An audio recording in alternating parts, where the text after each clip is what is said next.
Okay, it looks like the same number of people that emailed me that they were having trouble are now on. So I'm going to go ahead and get us started. If a few people join us later, that's fine. Again, very sorry for the broken link. So I'll go and get us started. My name is Julia Marsh, and I am your country desk officer for Mozambique. I am sure most of you know who I am by now after many emails and phone calls that we've had.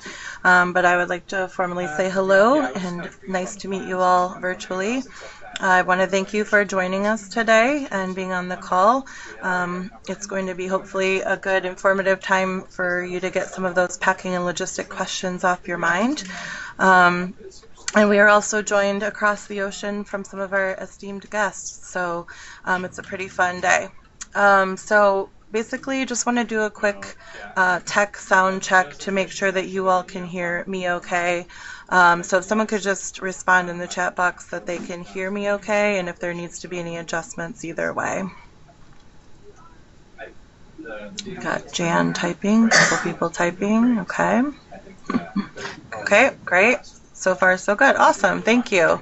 Okay, so let me just give you a really quick overview of the call of what we're doing today and what's ahead, and then we will get started. So today is our packing and logistics call. So we are going to try to stay focused on items that you should bring, clothing, other sort of items. We're not going to get too much into your job or cultural things like that. We will be covering that at a later time on a second program call. So just to give you an idea of that. So I will be doing a few topics on sort of the housekeeping side on this end. We'll talk a little bit about final clearances in the new volunteer portal, staging, and some student loan stuff. After that, I will turn it over to our esteemed guests across the seas, and then we will go through some packing logistics with them. At the very end, we'll have plenty of time for Q&A, and the way that will work is you will type in your questions in the chat box, and then we will have our guests or my guest Orlando, who I will introduce momentarily, he will respond back to you. So we have the mics muted for a couple of reasons, so it's easier to facilitate the questions, and then also no video is for the bandwidth so that we can make sure we have enough internet for the Mozambique folks to be on. So that's why we're sort of going basic bare bones Skype today. Okay, so without any further ado, I will talk a little bit about some final clearances in your new volunteer portal. So as you know, right now we're kind of in an odd situation for the new volunteer portal, meaning that it is currently down. And so I'm hoping that most all of you received a message from staging prior to the shutdown to encourage you to finish all of those activities prior to last Friday, the 17th. So in order for them to shut down and everything to be in there when we come back up in a couple of weeks. If for some reason you weren't able to do that or there was an issue, that's okay. Go ahead and email me offline directly later on and we'll sort that out. So hopefully you've already all finished that up. And then in terms of final clearances and things like that, most of us have already spoken about that, and everyone is looking good for medical. If you have any questions, though, for medical, their portal is also down, so I hope that you got a message from them as well. So it's kind of an odd time. I understand that it may be frustrating if you have questions or concerns, so please do reach out to me, and I can help facilitate those questions while the system is down. So don't hesitate to do that. Recently, most of you have received your reporting instructions from the staging office. It usually comes out, and they sent me a copy, so I think it came out earlier this week. So that would have come to those of you that have all of your final clearances. So there are, I know, a number of you that still don't have all of your clearances, and I understand that you may know that others got the reporting instructions from your Facebook group. So I just wanted to assure you that to not worry, that you would still have plenty of time to book all of your travel to staging and get sorted out once you do have your clearances. So there will be, you will receive that email as soon as you are cleared. So those go out on a rolling basis after the initial, so don't panic if you didn't get that. That's just the normal way that the staging unit only sends those based on what they see in the system. So, If you have questions again about that, we can talk again at Mozambique@peacecorps.gov. So the basic staging and overview that for those of you who got it and didn't, we will be in Philadelphia. We come together on April 24th, and we will then have a quick check-in that evening, and then the next day is sessions, and then you fly off the next morning together. At that same event at staging is where you will get your documents for your student loans. I've gotten a lot of questions about how to get the proper documents from us for deferment of student loans or other things like that. So at your registration, when you register, we will be providing you with those documents that then you can attach to your loan paperwork. Please do bring stamps and envelopes if you have to physically mail anything to your loan providers. Otherwise, there's a business center at the hotel if you need to or want to scan or fax things to them instead. So without further ado, that's sort of the business housekeeping things on my side. You will be getting additional emails from me as we continue forward, but that's where we kind of are right now. Okay, so now I would like to turn it over to our esteemed guests in Mozambique who are joining us today, and so you can see them on camera. And I will introduce Orlando Acevedo. He is a third-year Peace Corps volunteer leader. He was an education volunteer but is now in health, and so I will let him finish introducing himself along with his special guest. Orlando, I'll send it over to you. Hey everyone, like Julia said, my name is Orlando, and I was a Peace Corps volunteer for 2 years in Cabo Delgado, Chiuta de Cabo Delgado, which is the northernmost province in Mozambique. And I worked in the education sector. I was a teacher of biology and French for 8th through 10th grade. And right now I'm currently serving in my 3rd year as an extension volunteer. And I work here in the office with the rest of staff for Peace Corps Mozambique, and help out with communications with volunteers, staff support, volunteer support as well, things like that. Awesome. Okay, will you go ahead and introduce your special guest? All right, hello everybody. I'm Sanjay Mathur. I'm the country director here in Mozambique. I was a volunteer in Mali many years ago, about 25 years ago. I was in water and sanitation, also did a lot of work in health. And I've been the country director here for about 3 years now. Here with my family, here with all of the spectacular Mozambique staff, all preparing the way for you guys. I'd first like to say just thank you to each and every one of you for your interest in Peace Corps, for stepping up, to do something that is a courageous act, to serve your country overseas and help Mozambican communities, communities of great need, but communities that are very welcoming and very receptive. And I think volunteers in Mozambique have a lot of fun here at the same time that they also work very hard to make a difference in the lives of ordinary Mozambicans. So Julia said, we're overseas. We're also down here in the southern hemisphere, moving towards the end of our rainy season right now. Quite honestly, we're feeling a little bit blessed in Mozambique this year. We've had a decent rainy season.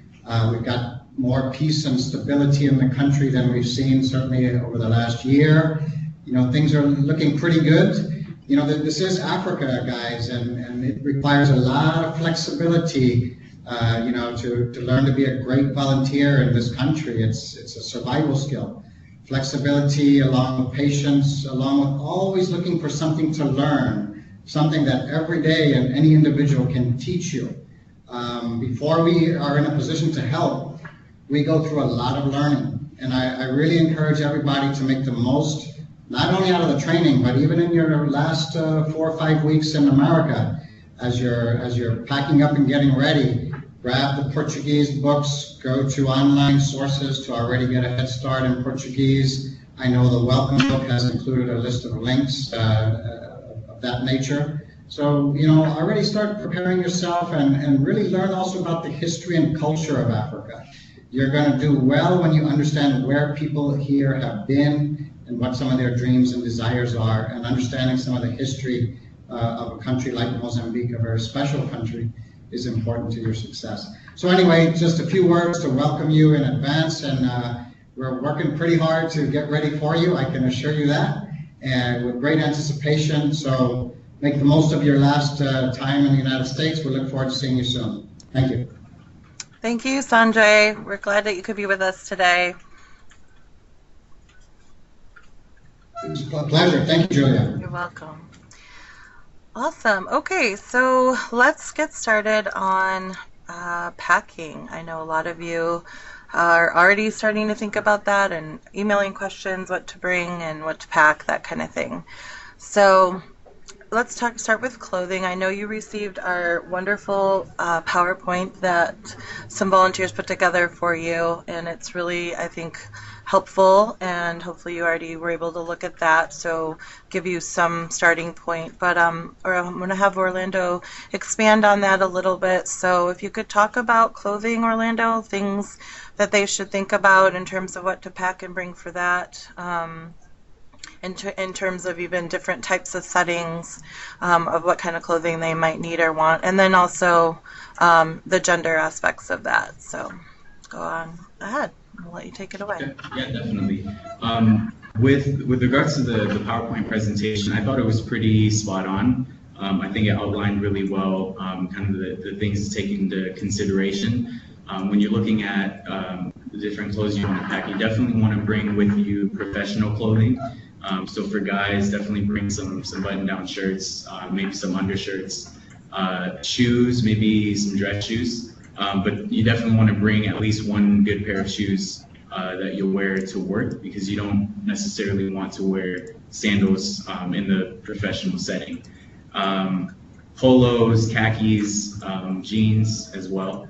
And then for women, leggings, skirts below the knee, again, like the PowerPoint was outlining, and other professional comfortable clothes. And then also bring with you, I mean, it really just depends on your style, what you like to wear, but casual clothing as well. Again, just taking into consideration some of those cultural norms.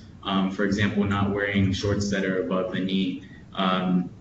But depending on which situation you're in, if you're at home, you can wear the more comfortable clothing around the house. And then again, bringing casual clothes for when you're out and about. You're not always going to be at work.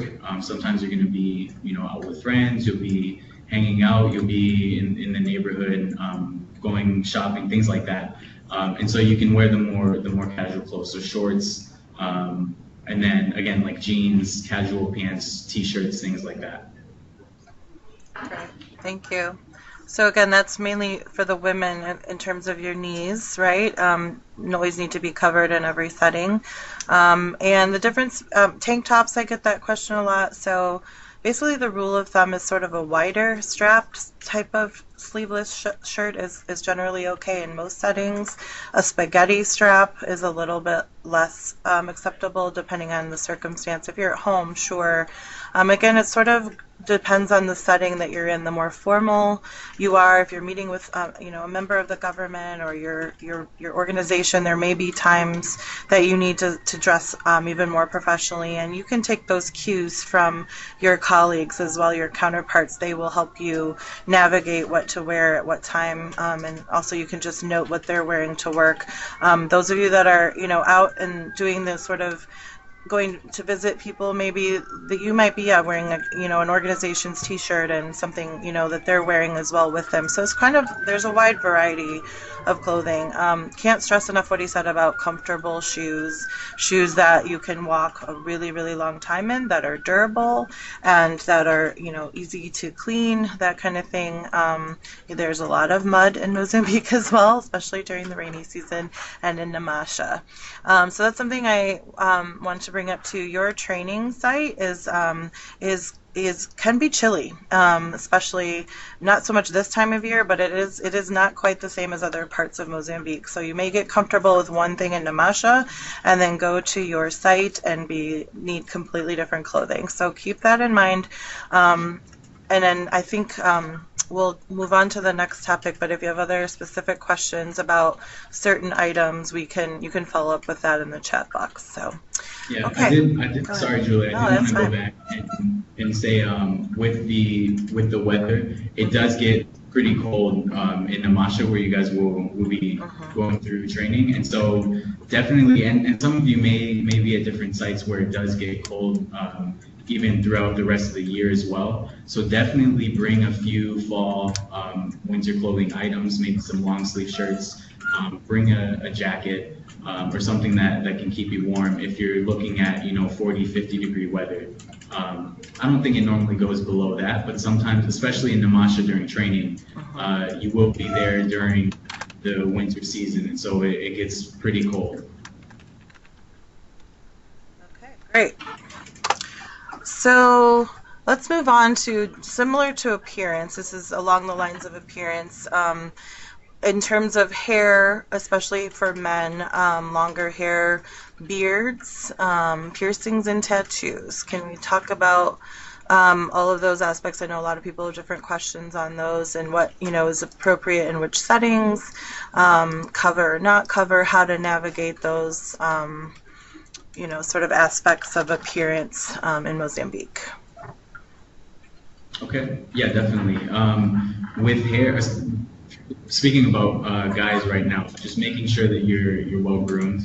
If you're gonna have a beard, you can definitely have a beard if you want. Just making sure that it's well groomed and that you're gonna be in a professional setting a lot of times. So taking that into account.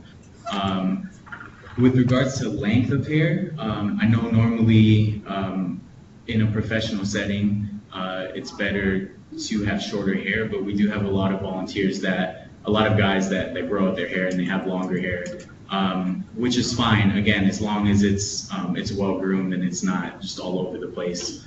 And with piercings and tattoos, as far as piercings go, I know for sure in the professional setting, you don't want to have, for guys especially, you don't want to have piercings in, like ear piercing, nose piercing, things like that. That's something with piercings and tattoos, that's in general with Mozambican culture in a professional setting. You wouldn't, for example, before I came to Peace Corps, I had my ears pierced.